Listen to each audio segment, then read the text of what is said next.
Yes, ma'am. Sa 30. So, it's 11. Pero magkano naman? So, check tayo. Ayan o. So, 270 PSI.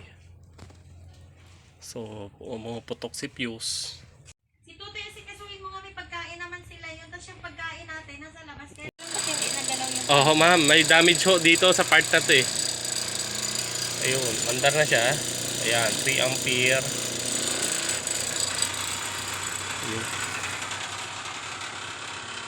Hindi magawa ng paraan kaya na ano.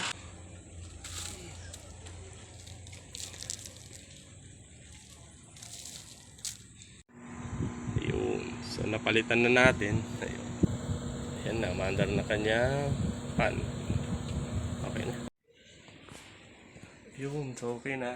Tumamig na. Split type po. Opo. Okay na.